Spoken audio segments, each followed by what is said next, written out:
Hello, everybody. I'm George from Ireland. Well, this is commenting on the British Labour Party.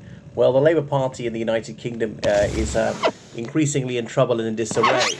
Now, they're in almost every poll behind Reform United Kingdom, not by much, 1 or 2%. This is a party which has been in office for not even 1 year after 14 years in opposition. They should be doing far better than this. So they came in with the economy finally growing, inflation quite low, unemployment quite low. Not that bad a situation to take over. I know inflation had been bad a few years earlier, but all right, there's quite high public debt and so on. There's some serious systemic problem with growing welfare dependency, more and more people overdiagnosed, as even Wes Streeting, the health secretary, says, as having mental health issues means that they can't work, when a lot of them are just skivers and so on. And Labour's behind all this. But, there's much joy in heaven over every sinner who repenteth. But how is Labour going to tackle this? And they say they're going to be reducing these personal independence allowances to force people to start working. And, of course, there are many ructions from some of the bleeding hearts and Labour benches who just want to increase dependency, who think that people being on benefits should be a career. Now, at least Labour believes that. Conservatives are going to be the party of the small state and no welfare dependency, but it's under the Tory watch that it got a lot worse. Anyway, so can Labour tackle this problem?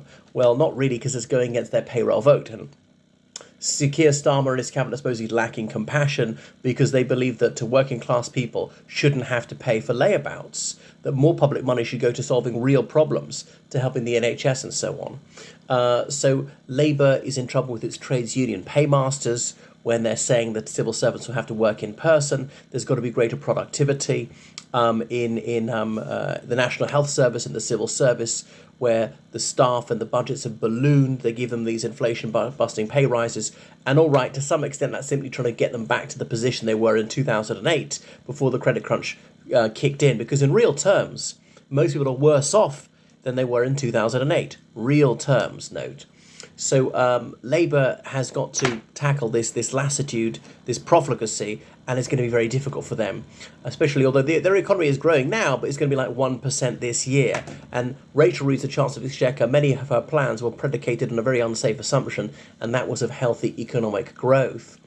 And there are other things he's done that Sir Keir Starmer has done to upset people. This deal with the European Union, which people just think is somewhat undoing Brexit. And so a lot of working class voters Labour voters are possibly attracted to Reform UK. Is often based on resentment and conspiracy theories and spite. That's where there's a crossover between them.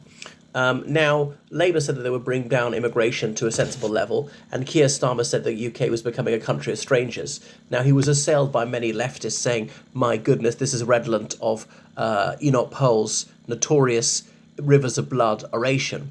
So Enoch Poll, the Conservative Member of Parliament for Wolverhampton South West, in March 1968, he infamously delivered a speech in Birmingham saying that he was like the Roman filled with foreboding. I see the time affirming with much blood, saying that there was way too much immigration and it was all going to end in tears, quoting with apparent approval an anonymous constituent of his saying, in 15 or 20 years, the black man will hold the whip hand over the white man. Well, immigration doesn't need to lead to racial conflict. There doesn't have to be mastery and subjugation and so on. There can be equality, friendship, fraternity.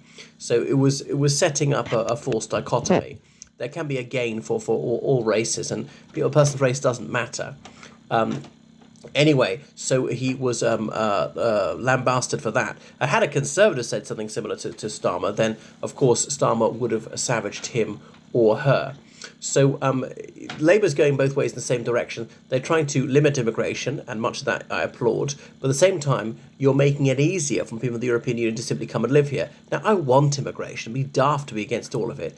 What's the right number? Like net 100,000, 200,000, something like that. Not net 900,000. That was a cataclysmic failure of the Conservative Party, doing the opposite of what it promised to do, and it was Boris Johnson. He's the one who loosened the regulations during his 3 years in office. Of course, much of it wasn't felt during Boris Johnson's time because, of course, that was coronavirus. The coronavirus rules, they were finally abolished only a couple of months before he left office. He left office was the 6th of September 2022. So Baroness Kate Hoey was a Labour MP for Vauxhall, And one of the few Labour Brexiteers has said that this New Deal with the European Union, it will cause Labour voters to switch to Reform UK. So Labour is already in big trouble. So they're not delivering all sorts of things. The two-child benefit cap that caused lots of Labour MPs to rebel. They had their whip withdrawn. They could defect to the Greens.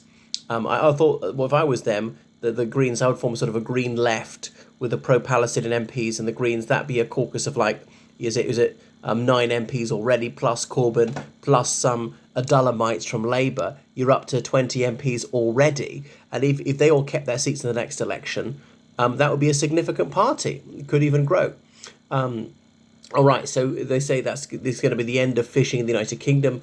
The fish are going to be fished to extinction and so on. It'll lead to way more litigation. It'll make the trade deal with the United States more problematic. This latest deal with the European Union. Of course, people don't get into the granularity of it, but accepting European Union standards on food and so forth, that negates the advantage of having left the European Union. The so-called realignment, many people think, is a betrayal of the majority who voted for Brexit and so forth. So there are all sorts of problems that he's got, It's going to drive unemployment up. Okay, one of the few gains is being able to use the fast gate when you go to a European Union country, just through the gate where you just simply scan your passport and it opens. So skip the queue, as it were. But, that's quite a small concession, especially considering there was already an inequality in as much as European citizens were given that in the UK. But you might say, well, the United Kingdom's got less bargaining power. That is the reality. Just look at the numbers. So I had to accept that. So Labour's in trouble under all sorts of things, wanting to reduce the benefits bill, not raising the two-child benefit cap, and not moving fast enough on green energy. But of course, that's bad for the economy. We got this monomania from Ed Miliband, formerly leader of the Labour Party, 2010 to 2015, about going, is it, carbon neutral or renewable in some ridiculously short space of time. It's just not achievable. And it's driving up prices too much. I mean, I do recognise it's desirable to do that, but it's unaffordable in the short term.